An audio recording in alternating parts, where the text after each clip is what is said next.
Hello student, आज की video में हम लोग बात करने वाले हैं प्रयोग विधि द्वारा सिद्ध करें कि प्रकाश संश्लेषण की क्रिया के लिए CO2 यानी कार्बन डाइऑक्साइड आवश्यक है। मैंने पिछले वीडियो में भी आप लोगों को बताया था कि अगले वीडियो में हम लोग बात करेंगे कि CO2 किस तरह से प्रकाश संश्लेषण की क्रिया के लिए आवश्यक है। ठीक है, तो आपके बोर्ड में भी यह डायरेक्ट क्वेश्चन आता है कि प्रयोग विधि द्वारा सिद्ध करें कि प्रकाश संश्लेषण की क्रिया के लिए CO2 यानी कार्बन डाइऑक्साइड आवश्यक है। तो जब यह क्वेश्चन आएगा तो आपको जिस तरह से मैं स्टेप बाय स्टेप बता रहा हूं उस तरह से ही आपको लिखना है। ठीक है, कंप्लीट नंबर मिलेगा। 5 नंबर क्वेश्चन में आपको ये क्वेश्चन आ सकता है। ठीक है, तो देखिए सबसे पहले आपको सिद्धांत लिखना है। तो सिद्धांत किसका लिखेंगे? तो पिछले वीडियो में हम लोग बात किए थे कि पर्णहरित किस तरह से प्रकाश संश्लेषण की क्रिया के लिए आवश्यक है, तो उसमें भी हम लोग लिखे थे कि प्रकाश संश्लेषण क्या होता है। तो इसमें भी हम लोग लिखेंगे सिद्धांत में कि प्रकाश संश्लेषण है क्या। तो प्रकाश संश्लेषण जो है वैसी जैविक क्रिया है जिसमें सभी हरे पेड़ पौधे वायुमंडल से CO2, मृदा से H2O यानी जल एवं खनिज लवण अवशोषित कर सूर्य प्रकाश की उपस्थिति में क्लोरोफिल की सहायता से स्टार्च का निर्माण करता है। ठीक है, कॉपी कलम निकाल लीजिए आप लोग। इसे वीडियो को पॉज करके भी आप लिख सकते हैं या आप लिखते जाइए और समझते जाइए। ठीक है, इसकी समीकरण को हम यदि देखें तो 6CO2 प्लस 12H2O या सूर्य प्रकाश की उपस्थिति में और क्लोरोफिल की सहायता से C6H12O6 यानी कार्बोहाइड्रेट प्लस 6O2 यानी ऑक्सीजन निकालेगा प्लस 6H2O का निर्माण करता है। मतलब कार्बोहाइड्रेट H2O और ऑक्सीजन का निर्माण करता है। कार्बोहाइड्रेट यानी C6H12O6। ठीक है, उसके बाद जो है इसमें जो है क्या आवश्यक उपकरण है, क्या क्या उपकरण की जरूरत होगा जो है सिद्ध करने के लिए, उस उपकरण की बात हम लोग कर लेते हैं। तो आवश्यक उपकरण में जो है गमले में लगा हुआ एक लंबी पत्ती वाली पौधा हम लोग ले लेंगे जो आपको स्क्रीन पर दिख जाएगा। प्लस में प्रयोग विधि हम लोग किए हैं उसमें भी हम लोग पौधा बनाए हुए हैं। ऐसे आपको देखना है तो स्क्रीन पर जरूर दिखेगा आपको। तो गमले में लगा हुआ लंबी पत्ती वाली एक पौधा ले लेंगे। उसके बाद जो है चौड़ी मुंह वाली बोतल एक ले लेंगे, एक कॉर्क लेंगे, फिर KOH लेंगे। KOH को कहा जाता है पोटेशियम हाइड्रोक्साइड। इसका क्या क्या यूज है आगे हम लोग बात करेंगे। ठीक है, लेकिन अभी उपकरण में जो लेना है वो उपकरण के बारे में हम आपको बता रहे हैं। उसके बाद आयोडीन का घोल लेंगे, फिर पेट्री डिश लेंगे, एक स्टैंड भी लेना है। ठीक है, उसके बाद देखिए प्रयोग विधि में क्या होता है कि प्रयोग विधि क्या है। तो प्रयोग विधि में जो है हम लोग बात सबसे पहले क्या किए हैं कि गमले में लगा हुआ एक लंबी पत्ती वाला जो है पौधा लेंगे। तो एक लंबी पत्ती वाला गमले में लगा हुआ पौधा ले लिए। ठीक है, एक बड़ी सी बोतल की हम लोग बात किए थे कि चौड़ी मुंह वाली एक बोतल होना चाहिए, तो चौड़ी मुंह वाली बोतल ले लिए। ठीक है, अब KOH की बात किए थे तो KOH को इस बोतल के अंदर रख देंगे। अब इस बोतल के अंदर KOH को क्यों रखेंगे? तो इस बोतल के अंदर KOH को इसलिए रखेंगे ताकि इसके अंदर जो है जो भी कार्बन डाइऑक्साइड या ऑक्सीजन जो भी गैस होगा यह अवशोषित कर लेगा। पौधा कौन सा गैस लेता है? कार्बन डाइऑक्साइड, और छोड़ता क्या है? ऑक्सीजन। ठीक है, और इस बोतल के मुंह पर जो है कॉर्क लगा देंगे या फोम भी जिसे आप कहते हैं उसे हम लगा देंगे, ताकि बाहर से या अंदर से जो है हवा का या कार्बन डाइऑक्साइड जो होता है उसका आदान प्रदान न हो। ठीक है, उसके बाद एक स्टैंड की हम लोग बात किए थे। तो एक स्टैंड लेकर के इस स्टैंड पर जो है एक बड़ी मुंह वाली जो बोतल है उसको हम रखेंगे। अब देखिए इसकी क्रिया विधि में क्या होता है, प्रयोग विधि यानी कि प्रयोग विधि में क्या होता है। तो सर्वप्रथम गमले में लगे हुए पौधे को 4 से 5 दिनों के लिए जो है अंधेरा में हम रख देंगे। जो गमला आप देखे हैं गमले में लगा हुआ एक पौधा था उसको 4 से 5 दिनों तक जो है अंधेरा में रख देंगे, जिससे कि उसमें स्टार्च का निर्माण नहीं हो। मतलब कि कोई भी पौधा जो है अपना भोजन सूर्य प्रकाश की सहायता से, क्लोरोफिल की सहायता से अपना भोजन बनाता है। ठीक है, यदि उसको सूर्य प्रकाश मिलेगा ही नहीं तो अपना भोजन निर्माण नहीं करेगा, यानी स्टार्च के रूप में अपना भोजन का निर्माण नहीं कर पाएगा, तो स्टार्च का निर्माण उसमें नहीं होगा। उसके बाद उसके एक पत्ती को चौड़ी मुंह वाली बोतल में इस प्रकार सेट किया जाता है कि पत्ती का आधा भाग बोतल के अंदर तथा शेष आधा भाग बोतल के बाहर हो। इस प्रकार से हम लोग सेट करेंगे कि पत्ती जो है उसका आधा भाग बोतल के अंदर रहे और उसका आधा भाग जो है बोतल के बाहर रहे, तथा बोतल में पहले से ही KOH रख दिया जाता है। अब इसे कुछ समय के लिए प्रकाश में रखा जाता है। सबसे पहले हम लोग क्या करेंगे, इस तरह से फिट कर लेंगे कि बोतल में जो है चौड़ी मुंह वाली बोतल है, उस चौड़ी मुंह वाली बोतल में है एक लंबी जो पौधा की पत्ती है, उसको आधा पर से हम फिट कर लेंगे बोतल के अंदर उस पत्ती को, और आधा रहेगा बोतल के बाहर। उसके बाद इस सेटअप को जो है हम लोग करने के बाद जो है इसको 3 से 4 घंटे के लिए जो है, अब इसे कुछ समय के लिए प्रकाश में रख दिया जाता है, करीब 3 से 4 घंटे के लिए। ठीक है, 3 से 4 घंटे के लिए प्रकाश में रख दिया जाता है। बाद में रखने के बाद जो है उस पत्ती को बोतल से बाहर निकालकर जल एवं अल्कोहल में क्रमशः तब तक गर्म किया जाता है जब तक कि पत्ती रंगहीन नहीं हो जाती। ठीक है, जब तक कि पत्ती रंगहीन नहीं हो जाएगा तब तक हम गर्म करते रहेंगे। मतलब कि जिस तरह का हम लोग सेटअप किए हैं उस सेटअप में जो है करने के बाद पत्ती को फिर बाहर निकालेंगे। मतलब 3 से 4 घंटा हम लोग सबसे पहले क्या करेंगे, सबसे पहले तो पत्ती एक लेंगे गमला, उस गमला को 4 से 5 दिनों के लिए अंधेरा में रख देंगे। अंधेरा में रखने के बाद जो है उस गमले को हम बाहर लाएंगे, उसको कॉर्क की सहायता से फिट करेंगे बोतल के अंदर। उस पत्ती के, एक पौधे के पत्ती को आधा जो है बोतल के अंदर सेट करेंगे और आधा भाग जो है बाहर रखेंगे। उसके बाद जो है 3 से 4 घंटे के लिए उसे हम रख देंगे सूर्य प्रकाश में। सूर्य प्रकाश में रखने के बाद जो है उसको बाहर निकालेंगे, उस पत्ती को बोतल से बाहर निकालेंगे। बाहर निकालने के बाद जो है उस पत्ती को जल एवं अल्कोहल में हम लोग गर्म करेंगे। तब तक गर्म करेंगे जब तक कि उस पत्ती का रंग जो है रंगहीन ना हो जाए, मतलब कि कोई रंग उसमें ना दिखाई दे, किसी प्रकार का उसमें रंग नहीं दिखाए, उदासीन हो जाए। ठीक है, अब उस पत्ती को बाहर निकाल कर पानी से अच्छी तरह उसके बाद धो लेंगे। अच्छी तरह धोने के बाद जो है पेट्री डिश में अच्छी तरह रख देंगे, पानी से अच्छी तरह धो करके पेट्री डिश में रख देंगे तथा उसके ऊपर आयोडीन का घोल डालेंगे। ठीक है, तो आयोडीन का घोल जब डालेंगे तो निरीक्षण के फलस्वरूप हम देखा जाता है कि पत्ती का वह भाग जो बोतल के अंदर था वह रंगहीन रहा। मतलब कि जिस पार्ट को, मतलब पत्ती के जिस पार्ट को हम लोग बोतल के अंदर सेट किए थे वह रंगहीन ही रहा, आयोडीन सॉल्यूशन डाले फिर भी, लेकिन बोतल के बाहर वाले भाग गाढ़े नीले रंग का हो गया। बोतल का जो बाहर वाला भाग था वह गाढ़े नीले रंग का हो गया। ठीक है, क्योंकि अंदर वाले भाग को KOH की उपस्थिति के कारण CO2 की प्राप्ति नहीं हुई।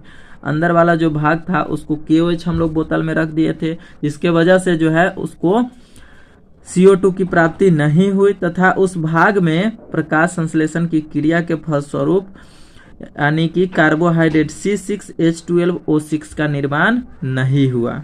क्या हुआ?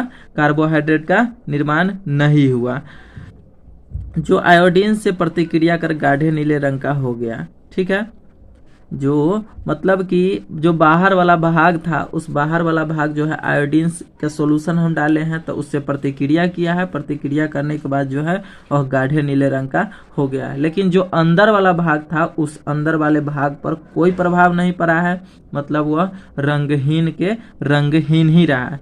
तो हमसे निष्कर्ष में पूछेगा कि आप निष्कर्ष क्या लिखिएगा। ठीक है, तो निष्कर्ष में हम लोग लिखेंगे, अतः हम कह सकते हैं कि प्रकाश संश्लेषण की क्रिया के लिए CO2 आवश्यक है।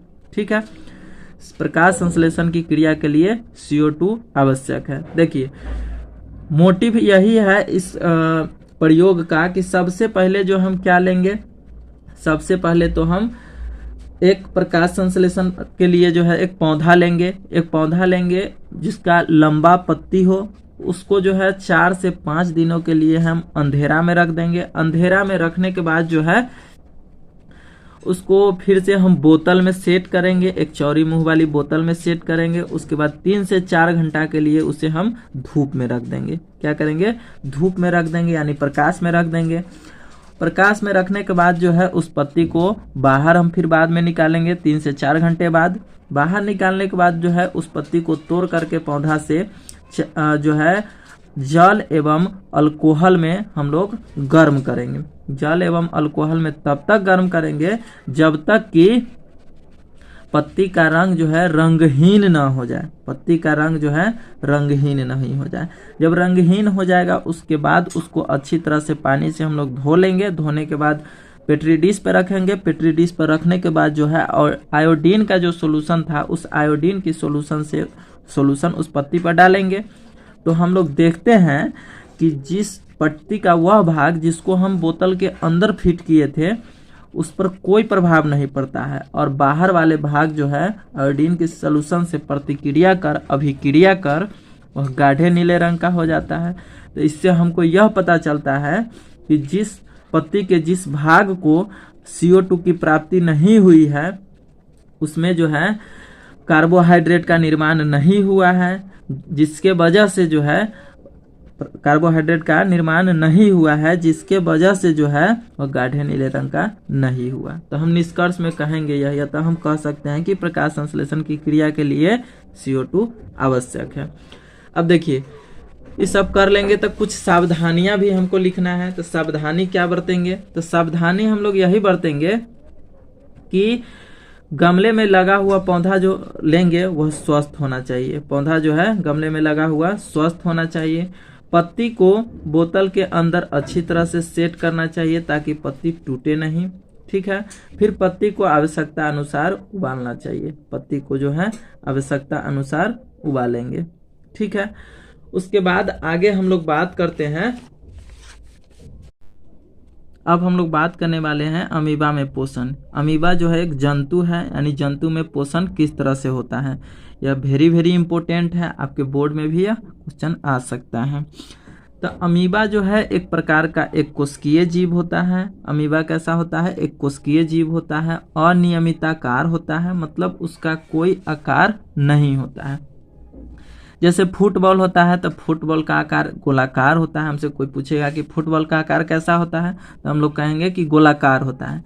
लेकिन अमीबा का कोई आकार ही नहीं होता है, अपना आकार बदलते रहता है। ठीक है, यह जो है प्राणी संपोषण जीव है जिसमें पोषण की क्रिया 5 चरणों में संपन्न होती है। यह भोजन के रूप में एक कोशिकीय जीव जैसे जीवाणु, कवक, जीवाणु मतलब बैक्टीरिया, कवक मतलब फंजाई, शैवाल मतलब एल्गी, प्रोटोजोआ इत्यादि ग्रहण करते हैं। इसमें पोषण की क्रिया निम्न प्रकार से संपन्न होती है। इसमें पोषण की क्रिया जो है निम्न प्रकार से संपन्न होती है। अब देखिए क्या बताया है कि जो अमीबा का आकार है वह कोई एक नियमित आकार नहीं है, इसलिए इसे कहा जाता है अनियमिताकार कहा जाता है। तो इस तरह का अमीबा है। ठीक है, यह अमीबा का चित्र है। अमीबा में जो है जो एक ढांचानुमा संरचना होगा, यह एक ढांचानुमा संरचना है, ये सब भी है। इसको जो है हम लोग कहेंगे कुटपात या मिथ्यापात, या इसे स्यूडोपोडिया भी कहा जाता है। पूछ देता है कि स्यूडोपोडिया या कुटपात क्या है। तो आगे हम लोग बात करते हैं।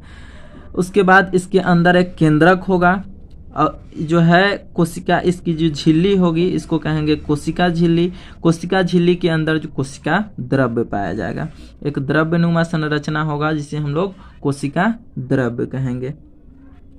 उसके बाद जो है यदि हम लोग देखते हैं कि यदि भोजन का कोई टुकड़ा अमीबा के संपर्क में, यह भोजन का कण है, यदि भोजन का कोई टुकड़ा अमीबा के संपर्क में आता है तो वह अपने जो है सीडोपोडिया यानी कि कुटपात, जिसे हम लोग कह रहे थे कुटपात को जो है उसके तरफ बढ़ाने लगता है।